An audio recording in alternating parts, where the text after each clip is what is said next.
ବର୍ଷା ହେଉଥିଲା, ସେଥିପାଇଁ ପିଲାମାନେ ନିଜ ଘରେ ଡରି ଡରିକି ବସିଥିଲେ। ଗୁଡ଼ିଆର ଛୋଟ ଭାଇ କୁକୁ ଟିକେ ଦୁଷ୍ଟ ଥିଲା। ବର୍ଷାରେ ଭିଜିବାକୁ ତାର ବହୁତ ଇଚ୍ଛା ହେଉଥିଲା। ଗୁଡ଼ିଆ ଭଉଣୀ, ମତେ ଶୋଷ ଲାଗୁଛି, ମୁଁ ପାଣି ପିଇବାକୁ ଯାଉଛି।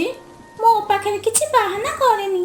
ମାମା ବର୍ଷାରେ ବାହାରକୁ ଯିବାକୁ ମନା କରିଛି। ତତେ ତ ଘରେ ହିଁ ପାଣି ମିଳିଯିବ।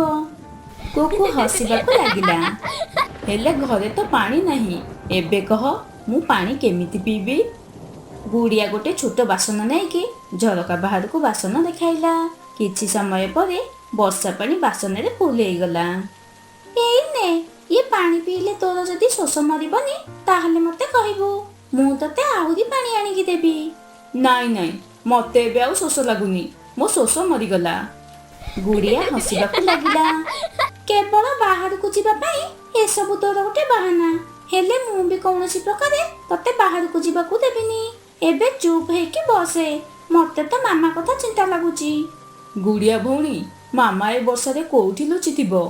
ପାଗଳ, ବାହାରେ କଣ ଆମ ମାମୁଙ୍କ ଘର ଯେ ସେ ସେଠି ରହିଯିବ? କୋଉ ଗଛ କୋରଡ଼ରେ କି ଡାଳରେ, ନହେଲେ କୋଉ ବଡ଼ ଗଛର ଝଙ୍କାଳିଆ ଶାଖା ତଳେ ମାମା ରହିଥିବ। ଚଢ଼େଇକୁ ମଣିଷମାନଙ୍କର ବସ୍ତିରେ ଜଣେ କୃଷକର ଗାଈ ଗୁହାଳ ବାହାରେ ସାମ୍ନାରେ ଥିବା ଗୋଟେ ଗଛ ଉପରେ ବର୍ଷାରେ ଓଦା ହେଇ ବସିଥିଲା।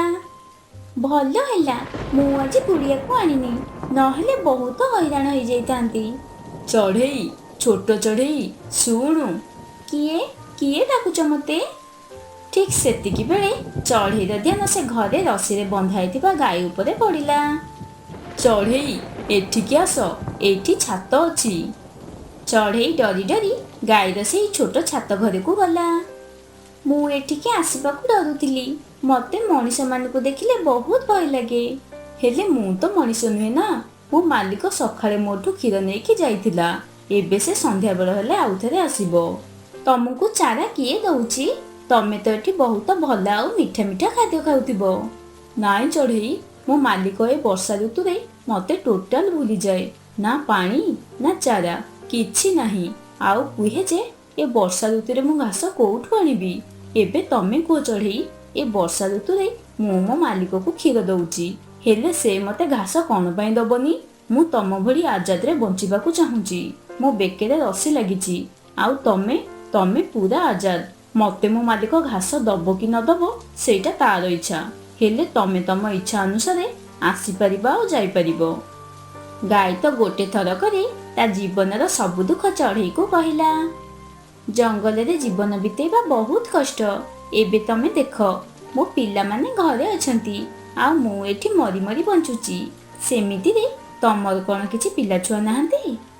ଏକଥା ଶୁଣିକି ଗାଈ କାନ୍ଦିବାକୁ ଲାଗିଲା। ଥିଲା, ମୋର ବି ଗୋଟେ ପୁଅ ଥିଲା, ହେଲେ ମୋ ମାଲିକ ତାକୁ ମାରିକି ଖାଇଦେଲା। ଏବେ ତମେ କୁହ ଚଢ଼େଇ, କାହାର ଛୁଆକୁ ମାରିକି ଖାଇବା କଣ ଭଲ କଥା? ହେଲେ ମୁଁ ଶୁଣିଛି ଏ ମଣିଷମାନେ ତ ମାଂସ ଖାଇବା ଲୋଭରେ ଛୋଟ ଛୋଟ ଚଢ଼େଇ ମାନଙ୍କୁ ବି ଛାଡୁନାହାନ୍ତି। ସେଥିପାଇଁ ତ ମୁଁ ବାହାରେ ବର୍ଷାରେ ହିଁ ବସିଥିଲି, ଆଉ ଏଠିକି ଆସିବାକୁ ଡରୁଥିଲି। କଥା ହଉ ହଉ ବହୁତ ସମୟ ବିତିଗଲା, ଆଉ ବର୍ଷା ବନ୍ଦ ହେଇଗଲା। ଏବେ ମତେ ଯିବାକୁ ପଡ଼ିବ, ମୋ ପିଲାମାନେ ମତେ ଅପେକ୍ଷା କରିଥିବେ। ଚଢ଼େଇ ସେଠାରୁ ଚାଲିଗଲା। ନିଜ ମାଆକୁ ଦୂରରୁ ଦେଖିକି ପିଲାମାନେ ଖୁସି ହେଇଗଲେ। ଚଢ଼େଇ ନିଜ ପିଲାମାନଙ୍କୁ କୁଣ୍ଡେଇ ପକେଇଲା। ମାମା, ମାମା, ତମେ ଠିକ ଅଛ ନା? ମତେ ତ ତମ ପାଇଁ ବହୁତ ଚିନ୍ତା ଲାଗୁଥିଲା ମାମା। ମାମା, ମାମା, ଆଜି ପୁଣି ଥରେ ଭାଇ ବାହାରକୁ ଯିବାକୁ ଜିଦି କରୁଥିଲା, ହେଲେ ମୁଁ ତାକୁ ଯିବାକୁ ହିଁ ଦେଲିନି। ବହୁତ ଭଲ କଲୁ। ଏତେ ବର୍ଷାରେ ମୁଁ ତ ବହୁତ କଷ୍ଟରେ ଉଡୁଥିଲି, ହେଲେ ପୁଅ କୁକୁ ତୁ କେମିତି ଉଡି ପାରିଥାନ୍ତୁ। ହଉ ହଉ, ଏବେ ଘର ଭିତରକୁ ଚାଲ, ମୁଁ ତମ ଦୁଇ ଜଣଙ୍କୁ ଖାଇବାକୁ ଦେବି। କିଛି ଦିନ ଏମିତି ହିଁ ବିତିଗଲା। କୃଷକର ଗାଈ ଏବେ କମ୍ କମ୍ କ୍ଷୀର ଦଉଥିଲା। ସେଥିପାଇଁ ସେ କୃଷକ କେତେବେଳେ ଗାଈକୁ ଖାଇବାକୁ ଘାସ ଦଉଥିଲା ତ ଆଉ କେତେବେଳେ ତା କଥା ପୁରାପୁରି ଭୁଲି ଯାଉଥିଲା। ସନ୍ଧ୍ୟା ହେବାକୁ ବସିଲାଣି, ହେଲେ ଏ ପର୍ଯ୍ୟନ୍ତ ମାଲିକ ଆସିଲେନି। ଆଜି ପୁଣି ଥରେ ମତେ ଭୋକିଲା ପେଟରେ ଶୋଇବାକୁ ପଡିବ। ତାପରେ ଗାଈର ଧ୍ୟାନ ନିଜ ରସି ଉପରେ ପଡିଲା। ତା ରସି ତ ଛିଡି ଯାଇଥିଲା। ଗାଈ ହସିବାକୁ ଲାଗିଲା। ହା ହା ହା, ମୁଁ ଗୋଟେ ପାଗଳ। ରସି ତ ଛିଡି ଯାଇଛି, ଆଉ ମୁଁ ଏଠି ଏମିତି ଛିଡା ହେଇଛି ଯେମିତି ମୁଁ ରସିରେ ବନ୍ଧା ହେଇଛି। ଗାଈ ସେ ଘରୁ ବାହାରି ଆସିଲା, ଆଉ ଜଙ୍ଗଲ ଆଡକୁ ଗଲା। ଯିବିନି। ଆଉ ଥରେ ବି ମାଲିକ ପାଖକୁ ମୁଁ ଫେରିକି ଯିବିନି। ମୁଁ ବି ଆଜାଦରେ ମୋ ଜୀବନକୁ ବିତେଇବି। ହେଲେ ମତେ ଏଇ ଜଙ୍ଗଲରେ ଗୋଟେ ଭଲ ସାଙ୍ଗଟେ ଖୋଜିବାକୁ ପଡିବ। ଚାଲୁ ଚାଲୁ ବାଟରେ ଗାଈକୁ ଗୋଟେ ଗଛରେ ଶୁଆ ବସିଥିବାର ଦେଖାଗଲା। ଶୁଆ ଶୁଆ, ମୁଁ ମଣିଷ ମାନଙ୍କ ବସ୍ତିରୁ ଆସିଛି। ମୁଁ ଏଠି ଜଙ୍ଗଲରେ ରହିବାକୁ ଚାହୁଁଛି। ତମେ କଣ ମୋ ସାଙ୍ଗରେ ସାଙ୍ଗ ହବ? ମଣିଷ ବହୁତ ବିଶ୍ୱାସଘାତୀ। ଆଉ ଯଦି ମଣିଷ ତମ ପିଛା କରି କରିକି ଏଠିକି ଆସିବ ହରି, ତାହେଲେ ସେ ତମ ସହିତ ମତେ ବି କାଟିକି ଖାଇଦବ। ନା ବାବା ନା, ମତେ ଏବେ ମରିବାକୁ ଟିକେ ବି ଇଚ୍ଛା ନାହିଁ। ହଉ ଠିକ ଅଛି, ତମେ ତ ସତ କଥା କହୁଛ। ଗାଈ ଆଗକୁ ଆଗକୁ ଗଲା। ସାମ୍ନାରେ କାଉ ଆଉ ଗୋରି ଦୁଇ ଜଣ ଯାକ ବସିଥିଲେ। କାଉ, ମୁଁ ତମକୁ ଜାଣିଛି। ତମେ ଗୋଟେ ଥର ମଣିଷ ମାନଙ୍କ ବସ୍ତିକୁ ଯାଇଥିଲ। ତମର କଣ ମନେ ଅଛି? ପାଗଳ ଗାଈ, ମୁଁ ତ ସବୁଦିନ ମଣିଷ ମାନଙ୍କଠୁ ଖାଇବା ଛଡେଇକି ଆଣୁଛି। ମୁଁ ଆଜି ହିଁ ଜଙ୍ଗଲକୁ ଆସିଛି। ଚଢେଇ ମାନେ ଗଛ ଉପରେ ବସିକି ଦୂର ଦୂରରୁ ଦେଖିପାରନ୍ତି। ଆଉ କୋଉ ଜଙ୍ଗଲୀ ପଶୁ ଆସିବାରେ ମତେ ଅସୁବିଧାର ସଂକେତ ଦିଅନ୍ତି। ସେଥିପାଇଁ ମୁଁ ଗୋଟେ ଭଲ ସାଙ୍ଗଟେ ଖୋଜୁଛି। ତା ମାନେ ତମେ କହୁଛ କି ମୁଁ ତମ ସହିତ ସାଙ୍ଗ ହେଇଯିବି, ଆଉ ବାଘ ଭାଲୁ ସିଂହ ସହିତ ଶତ୍ରୁତା କରିଦେବି? ନା ବାବା ନା, ମୁଁ ତ ତମ ସହିତ କୌଣସି ପ୍ରକାର ବି ସାଙ୍ଗ ହେବିନି। ତମେ ତ ଠିକ କଥା କହୁଛ କାଉ। ମୁଁ ଆଗକୁ ଯାଉଛି। କିଏ ତ ଜଣେ ଥିବ ଯିଏ କି ମୋ ସାଙ୍ଗରେ ବନ୍ଧୁତା କରିବ। ଗାଈ ଆଗକୁ ଆଗକୁ ଗଲା। ଯାଉ ଯାଉ ଗାଈ ସେଇ ଚଢେଇ ଘରେ ପହଞ୍ଚିଲା, ଯାହାକୁ ବର୍ଷାରେ ଗାଈ ସାହାଯ୍ୟ କରିଥିଲା। ଚଢେଇ ବି ନିଜ ଘର ବାହାରେ ବସିଥିଲା। ଗାଈକୁ ଦେଖିକି ଚଢେଇ ଗାଈ ପାଖକୁ ଆସିଲା। ତମେ ତମେ ତ ସେଇ ଗାଈ ଯିଏକି ମତେ ସାହାଯ୍ୟ କରିଥିଲ। ଜଙ୍ଗଲରେ ଚଢେଇ ମାନେ ତ ଠିକ ମଣିଷ ମାନଙ୍କ ଭଳି କେହି ବି ମୋ ସହିତ ବନ୍ଧୁତା କରୁନାହାନ୍ତି। ଚଢେଇ, ମୁଁ ତ ଏତେ ବି ଖରାପ ନୁହେଁ। ଏବେ ତମେ ହିଁ କୁହ, ମୋ ମାଲିକ ନା ମତେ ଖାଇବାକୁ ଘାସ ଦଉଛି, ନା ପିଇବାକୁ ପାଣି ଦଉଛି, ଆଉ ଦିନ ସାରା ମତେ ଖରାରେ ବାନ୍ଧିକି ରଖୁଛି। ଏବେ ତମେ ହିଁ କୁହ, ମୁଁ ସେଠି କେମିତି ରହିପାରିବି? ଚଢେଇ ହସିବାକୁ ଲାଗିଲା। ଗୋମାତା, ତମେ ମତେ ସେଦିନ ସାହାଯ୍ୟ କରିଥିଲ। ସେ ସାମ୍ନାରେ ଥିବା ଗଛ ଉପରେ ମୋ ଘର। ସେ ଗଛ ଉପରେ ମୁଁ ରହୁଛି। ତମେ ସେ ଗଛ ତଳେ ରୁହ। ଆଜିଠୁ ତମର ଆଉ ମୋର ବନ୍ଧୁତା ଆରମ୍ଭ ହେଲା। ଏକଥା ଶୁଣିକି ଗାଈ ବହୁତ ଖୁସି ହେଇଗଲା। ମୁଁ ବହୁତ ଭୋକିଲା ଅଛି ଚଢେଇ। ମୁଁ ଲମ୍ବା ଲମ୍ବା ଘାସ କୋଉଠୁ ପାଇବି? ବହୁ ଦିନ ହେଇଗଲାଣି ମୁଁ ପେଟ ପୁରା ଘାସ ଖାଇନି। ଏବେ ତମେ କୁହ, ମୁଁ ଯଦି ଘାସ ଖାଇବିନି ତାହେଲେ କ୍ଷୀର କେମିତି ଦେବି? ହଉ ହଉ ଠିକ ଅଛି, ତମେ ମୋ ସାଙ୍ଗରେ ଆସ। ତାପରେ ଚଢେଇ ଗାଈକୁ ଲମ୍ବା ଲମ୍ବା ଘାସ ଥିବା ଜାଗାକୁ ନେଇଗଲା। ଆଉ ଗାଈ ସେଠି ଯେତେ ଇଚ୍ଛା ସେତେ ଘାସ ଖାଇଲା। ତାପରେ ଗାଈ ଆଉ ଚଢେଇର ବନ୍ଧୁତା ହେଇଗଲା। ଆଉ ସେମାନେ ସବୁବେଳ ପାଇଁ ସାଙ୍ଗ ହେଇକି ରହିଲେ। ଗୋଟିଏ ଛୋଟ ଜଙ୍ଗଲଟେ ଥିଲା। ସେ ଜଙ୍ଗଲରେ କାଳୁ କାଉ ରହୁଥିଲା। ତା ପାଖରେ 3ଟି ଗାଈ ଥିଲେ। କାଳୁ ସେଇ ଗାଈଙ୍କର କ୍ଷୀରକୁ ନେଇ ବ୍ୟବସାୟ କରି ଚଳୁଥିଲା। ଦିନେ ତା ସ୍ତ୍ରୀ ଗୋରି ବସିକି ସବୁ ଗାଈଙ୍କର କ୍ଷୀର ଦୁହୁଁଥିଲା। ହେ ପ୍ରଭୁ, ସକାଳୁ ଏ ଗାଈଙ୍କର କ୍ଷୀର ଦୁଇଁବାରେ ଲାଗିଛି। ଏତେ ପରିଶ୍ରମ କରି ଖାଲି 2 ପଇସା ହିଁ ଆସୁଛି। ତୁ ପୁରାପୁରି ଠିକ କହିଲୁ ଗୋରି। ସକାଳୁ ଏ ଗାଈଙ୍କର କ୍ଷୀର ଦୁଇଁବାରେ ଲାଗିଛୁ। ଏତେ ପରିଶ୍ରମ କରିକି ବି ଖାଲି 2 ପଇସା ହିଁ ଆସୁଛି।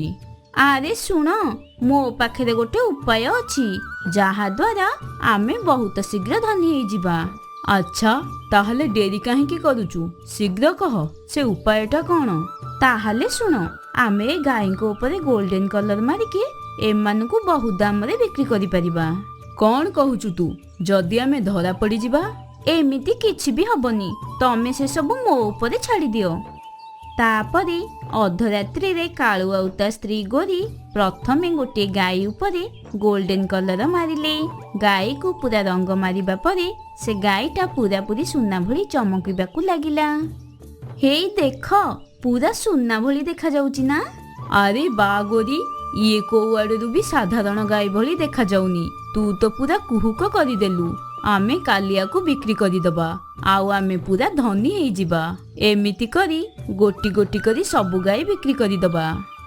ସକାଳ ହେବା ମାତ୍ରେ ଗାଈର କ୍ଷୀର ନେବା ପାଇଁ କାଳୁ ପାଖକୁ ଦୂର ଦୂରରୁ ଲୋକ ଆସିବାକୁ ଲାଗିଲେ। ସେତିକି ବେଳେ ଗୋଟେ ଚିଲର ଦୃଷ୍ଟି ତା ସୁନା ଗାଈ ଉପରେ ପଡ଼ିଲା। ଇଏ କେମିତି ସମ୍ଭବ? ଏଇଟା ତ ସୁନାର ଗାଈ। ସୁନାର ଗାଈ କଣ ସତରେ ଅଛନ୍ତି? ହଁ ସେଠ, ଏଇଟା ସୁନାର ଗାଈ। ଆଉ ଏ ଗାଈ ହିଁ ଖାଲି ଆମ ପାଖରେ ହିଁ ଅଛି, ଆଉ କାହା ପାଖରେ ବି ନାହିଁ। ଇଏ କୌଣସି ସାଧାରଣ ଗାଈ ନୁହେଁ, ଏଇଟା ହେଉଛି କୁହୁକ ଗାଈ। ସବୁ ଗାଈ ଗୋବର ଦିଅନ୍ତି, ହେଲେ ଏ ଗାଈ ସୁନା ଦିଏ। ଆଚ୍ଛା, ଏ ଗାଈ ସୁନା ଦିଏ? ତାହେଲେ ତମେ ମାନେ କାହିଁକି ଧନୀ ହଉନ? ଏଇଟା ଭିତିରିଆ କଥା, କାହାକୁ କିଛି କହିବନି। ଆମେ ତ ଗରିବ ହେବାର କେବଳ ନାଟକ ହିଁ କରୁଛୁ। ତାହେଲେ ଡେରି କାହିଁକି କରିବା? ଏଇ ନେ ପଇସା, ଆଉ ମତେ ଗାଈଟା ଦେଇଦେ। ସେଠ ସେ ଗାଈକୁ ନେଇକି ତା ଘରକୁ ଚାଲିଗଲା। ପଇସା ହାତକୁ ଆସିବା ମାତ୍ରେ ହିଁ ସେ ଦୁଇ ଜଣ ବହୁତ ଖୁସି ହେଇଗଲେ, ଆଉ ଖୁସିରେ ନାଚିବାକୁ ଲାଗିଲେ। ରାତି ହେଇଗଲା। ଦୁହେଁ ପୁଣି ଥରେ ଆଉ ଗୋଟେ ଗାଈ ଉପରେ ଗୋଲ୍ଡେନ କଲର ମାରିଲେ, ଆଉ ତାକୁ ଆଗ ଭଳି ଗୋଟେ ସୁନାର ଗାଈ କରିଦେଲେ। ତା ପରଦିନ ସକାଳେ କାଳୁ ସେ ଗାଈକୁ ବଜାରକୁ ବିକ୍ରି କରିବାକୁ ନେଲା। ରାସ୍ତାରେ ମିଟୁଶୁଆ କାଳୁକୁ ଅଟକାଇକି ପଚାରିଲା, ଆରେ ଭାଇ, ଏମିତି ଗାଈ ତ ମୁଁ ଆଗରୁ କେବେ ବି ଦେଖିନି। ଇଏ ପୁଣି କେମିତିକା ଗାଈ? ଇଏ ଗାଈ କୌଣସି ସାଧାରଣ ଗାଈ ନୁହେଁ, ଇଏ ସୁନା ଦେଇଥିବା ଗାଈ। ଏ ଗାଈ ମୋ ପାଖରେ ବହୁତ ବର୍ଷରୁ ଅଛି। ତୁ କଣ ତୋ ଗାଈ ମତେ ବିକିବୁ? ମୁଁ ତତେ ବହୁତ ପଇସା ଦେବି। ତୁ ଯଦି ଏତିକି କହୁଛୁ ତାହେଲେ ନେଇଯା, କିନ୍ତୁ ଶୁଆ, ଗୋଟେ କଥା ସବୁବେଳେ ମନେ ରଖିବୁ, ୟାକୁ କେତେବେଳେ ବି ଗାଧେଇବୁନି। ହେଲେ କଣ ପାଇଁ? ମୁଁ ଏଥିପାଇଁ କହୁଛି କି ଇଏ ତ ସୁନାର ଗାଈ, ୟା ଉପରେ ପାଣି ପକେଇଲେ ଇଏ କଳା ପଡିଯାଏ। କାଳୁ ନିଜର ଆଉ ଗୋଟେ ଗାଈକି ବିକ୍ରି କରିଦେଲା। ପୂର୍ବଠାରୁ କାଳୁର ଅବସ୍ଥା ଟିକେ ଭଲ ହେଇଗଲା, ଆଉ ସେ ଧୀରେ ଧୀରେ ଧନୀ ହେବାକୁ ଲାଗିଲା। ଅନ୍ୟପଟେ ସେଠ ଚିଲ ଗାଈର ମୁହଁ ଆଗରେ ବସିଥିଲା। ଆରେ ଗୋମାତା, ସୁନା ବାହାର କରେ।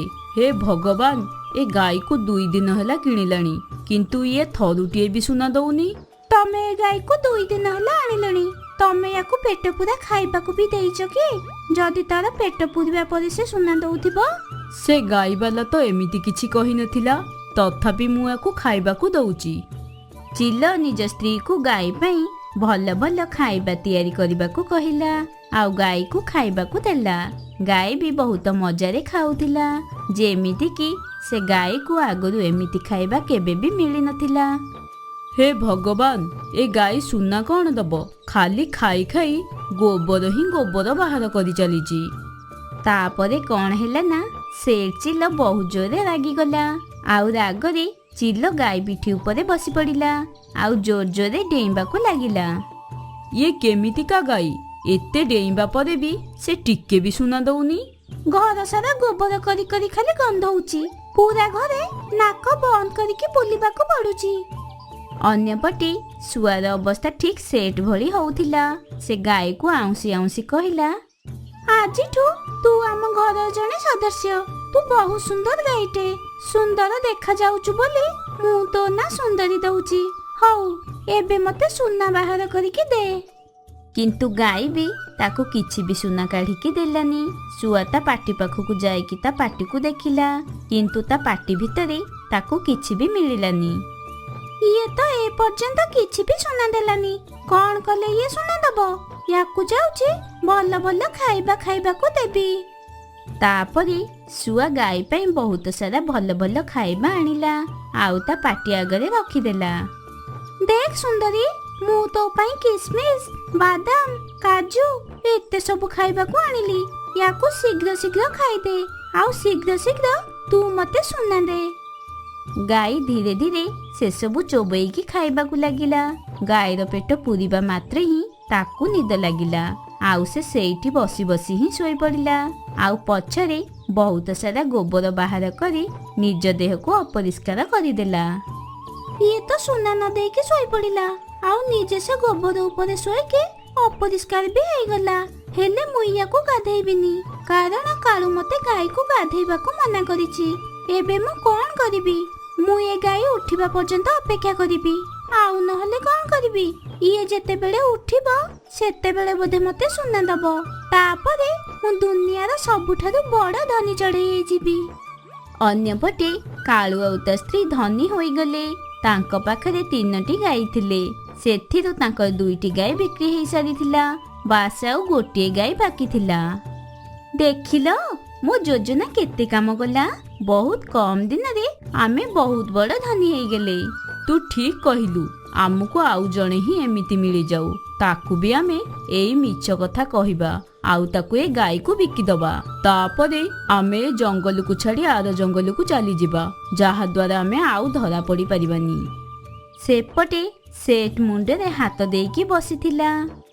ଏତେ ଦିନ ହେଇଗଲାଣି, ହେଲେ ଗାଈ ତ ଗୋବର ଛଡା ଆଉ କିଛି ବି ଦଉନି। ମତେ ଲାଗୁଛି ସେ କାଳୁ ମତେ ମିଛ କଥା କହିଛି। ମୁଁ ଭାବୁଥିଲି ଆମେ ଗାଈକୁ ଘରକୁ ଆଣିଲୁ, ହେଲେ ତାକୁ ପୂଜା ବି କଲୁନୁ, ସେଇଥିପାଇଁ ବୋଧେ ଏସବୁ ହଉଛି। ଲାଗୁଛି ଗୋମାତା ଆମ ଉପରେ ରାଗିଛନ୍ତି। ତମେ ଗୋଟେ କାମ କର, ଏବେ ଗାଈକୁ ନେଇକି ନଈରେ ଗାଧେଇକି ଆଣ, ତାପରେ ଆମେ ଆକୁ ପୂଜା କରିବା। ହେଲେ କାଳୁ ତ ମତେ ମନା କରିଥିଲା ଏ ଗାଈକୁ ଗାଧେଇବା ପାଇଁ। ନଈ ପାଣିରେ ଗାଈର କିଛି ବି ହବନି, କାରଣ ନଈ ପାଣି ତ ଶୁଦ୍ଧ। ତାପରେ ସେଠ ଚିଲ ଗାଈର ବେକରେ ଦଉଡ଼ି ବାନ୍ଧି ନଈକୁ ନେଇଗଲା। ନଈ କୂଳରେ ପହଞ୍ଚିବା ମାତ୍ରେ ହିଁ ସେ ଦେଖିଲା ଶୁଆ ଏମିତି ସୁନାର ଗାଈଟେ ଗାଧଉଛି। ମୁଁ ଏ କଣ ଦେଖୁଛି, ଏ ଗାଈ ତ ଠିକ ମୋ ଗାଈ ଭଳି ଦେଖାଯାଉଛି। ଯାଉଛି ଶୁଆକୁ ପଚାରିବି ଏ ସୁନାର ଗାଈ ସେ କୋଉଠୁ ଆଣିଲା। ସେଠ ଚିଲ ତା ଗାଈକୁ ନଈ ଭିତରକୁ ନେଇଗଲା। ଆରେ ଶୁଆ, ମୋ ଗାଈ ଭଳି ତୋ ଗାଈ କଣ ସୁନାର ଗାଈ କି? ହଁ ହଁ, ଆମେ ବି ଏଇ କଥା ଭାବୁଥିଲୁ, ହେଲେ ସେ କାଳୁ ତ କହୁଥିଲା କି ସୁନାର ଗାଈ ତ କେବଳ ମୋ ପାଖରେ ହିଁ ଅଛି, ଆଉ ଅନ୍ୟ କାହା ପାଖରେ ବି ନାହିଁ। ମତେ ବି ସେ ସେଇଆ ହିଁ କହିଥିଲା। ଏ ଗାଈ ବହୁତ ଅପରିଷ୍କାର ହେଇଥିଲା, ସେଥିପାଇଁ ମୁଁ ଭାବିଲି କି ଏ ଗାଈକୁ ନଈକି ଆଣି ଗାଧେଇ ଦେବି। କିନ୍ତୁ ଏବେ ଆଣିକି ଦେଖିଲି ତମମାନଙ୍କ ପାଖରେ ବି ସୁନାର ଗାଈ ଅଛି। ଏତିକି କହିବା ପରେ ସମସ୍ତେ ଦେଖିଲେ ଯେ ନିଜ ନିଜ ଗାଈଙ୍କର ଗୋଲ୍ଡେନ କଲର ପାଣିରେ ସବୁ ଧୋଇ ହେଇଗଲା। ଆରେ ଇଏ କଣ, ମୋ ଗାଈର କଲର ଛାଡିଗଲାଣି। ତାପରେ ଦେଖୁ ଦେଖୁ ଗାଈ ପୁରା ଧଳା ରଙ୍ଗରେ ବଦଳିଗଲା। ସେ ଆଉ କାହାକୁ ମିଛ କହିବା ପୂର୍ବରୁ ଆମକୁ ତାକୁ ଯାଇ ଧରିବାକୁ ପଡିବ। ଶୁଆ ଆଉ ଚିଲ ନିଜ ନିଜ ଗାଈକୁ ନେଇକି କାଳୁ ଘରେ ପହଞ୍ଚିଗଲେ। ସେମାନେ ଦେଖିଲେ ଗୋରି ଆଉ କାଳୁ ତାଙ୍କ ଗାଈକୁ ଗୋଲ୍ଡେନ କଲର କରୁଛନ୍ତି। ଆମେ ଲୋଭରେ ଏସବୁ କାମ କରିଥିଲୁ, ଆମକୁ କ୍ଷମା କରିଦିଅ, ଏବେ ଏମିତି କାମ ଆଉ ଆମେ କେବେ ବି କରିବୁନି। ତାପରେ ସେମାନେ ସମସ୍ତଙ୍କଠୁ ଯୋଉ ପଇସା ନେଇଥିଲେ ସେସବୁ ପଇସା ଫେରାଇ ଦେଲେ।